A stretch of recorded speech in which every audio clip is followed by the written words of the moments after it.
উত্তৰ শৰীৰে সৰগৰ পৰা নামি আহি দেৱতা দুজন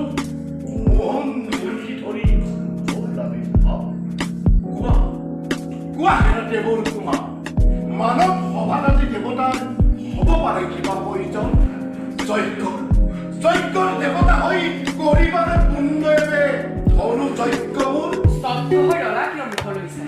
মিত্ৰভাৱে মাতি আনি কিবাহে কিবাহে মানে ৰাজ পুৰাণৰ শত্ৰুৰ অভ্যৰ্থনা কৰি ৰাজ মিত্ৰ কিংবা শত্ৰু আমি গুৱাহেৰাজন শত্ৰু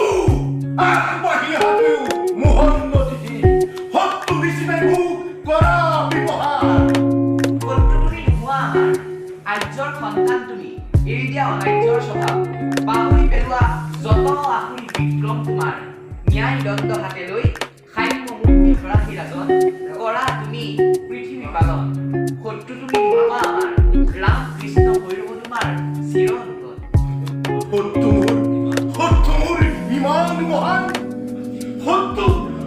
মোৰ ইমান সুন্দৰ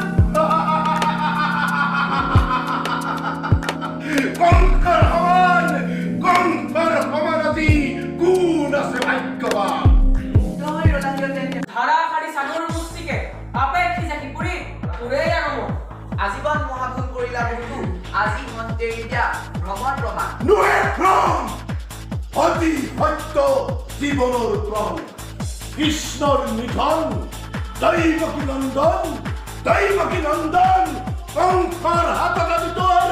নিশ্চিত মৰণ অসমীয়া পৰাগ বছৰ হে কৃষ্ণ প্ৰত্যাহাৰ কৰাই ক্ষমাৰ বিধান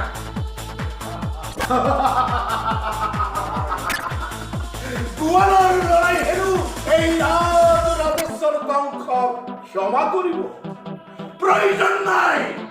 যি জীৱনত কেতিয়াও কাকো ক্ষমা কৰি পোৱা নাই সি আমাৰ ওচৰত কেতিয়াও ক্ষমা নিবিচাৰে নন্দৰাজ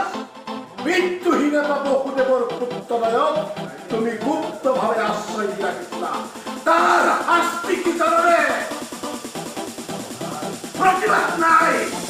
জয় নাই ক্ষমা নাই কংস আদি ধ্বংসৰ প্ৰতিমূৰ্তি কাৰণ কিন্তু মহাৰাজ বন্দী কৰা মৃত্যুহীন নন্দন বসুদেৱ দৈৱকীৰ আনা চিন্নকি যোৱা দিশে চলি উঠা ধ্বংস কৰা সৃষ্টি কৰা প্লাই প্লাবন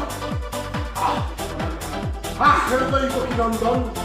আহেৰ দৈৱৰ ভাগিন শত্ৰুভাৱে দুখময় কৰি পাল শত্ৰুভাৱে দিনময় স্নেহ আলিংগন কংস এই কৃষ্ণ ৰূপে কৃষ্ণ কৃতান্ত অমন চতুৰ্দিকে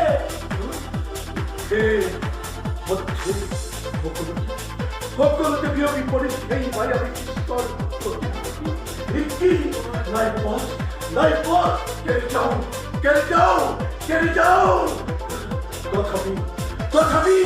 তথাপি মই কংস